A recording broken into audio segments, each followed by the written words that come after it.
interact with each other in all sorts of arenas, including politics. Yeah. On Tuesday night, while New Jersey Governor Chris Christie and Ann Romney were speaking, Twitter was registering 6,000 tweets per minute.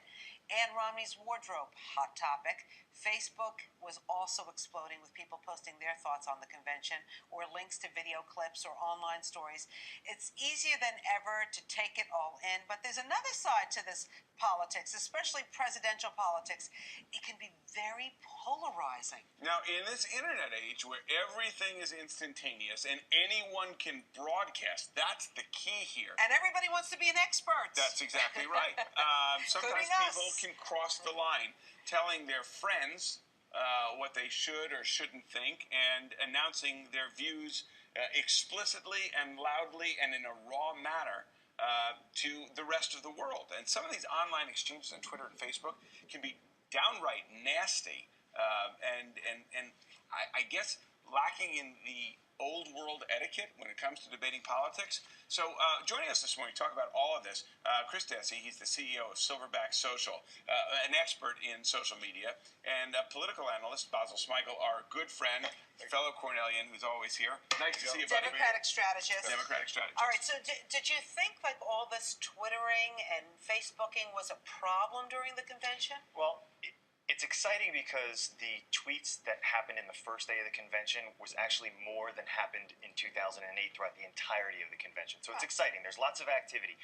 But what happens in social media, and I've talked about this before, is you get really raw commentary, even more raw than if you and I were having a conversation about what happened the night before during the convention, because people have pseudonyms, right? So they're feeling really brave. It's almost like the social media equivalent of having beer muscles. They'll go out there and they'll say something that they might not say when they're having a normal conversation with somebody. And they also have beer goggles in a lot of sense because they're really not spending the time to analyze. They watch it, they write something, he looks like a pig, he's an idiot, he ought to go back to wherever he came from, blah, blah, blah, blah, blah, before you know it. Basil, they were talking about Governor Christie's weight on Twitter. Yes.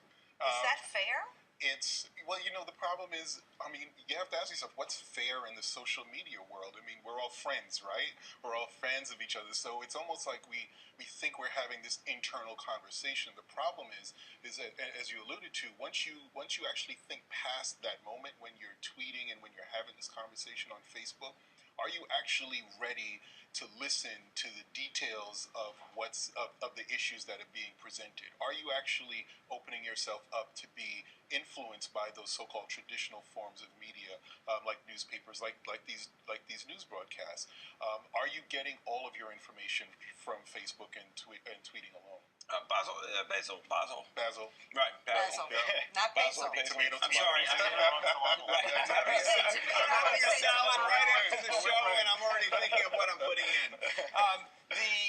Are we seeing, when we look at social media, the hyperactive, the hyper-involved? In other words, are we getting commentary primarily from the extremes on either end? Is that what social media is bringing out? I ask you both.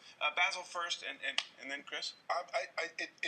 It tends to bring out more extremities. In other words, what you can take a very mild-mannered person who may be 5 feet tall and making them 10 feet tall, because you're actually reinforcing a lot of the negative conversation. There's some positive also, let's not forget about that.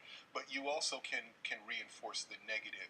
And the problem is that there may not be any check to that, quite frankly. And so even during this political season in the Republican convention and in the Democratic convention, what you're actually starting to see are a lot of people having this internal conversation. Again, we're not sure if they're actually getting their news from any other source.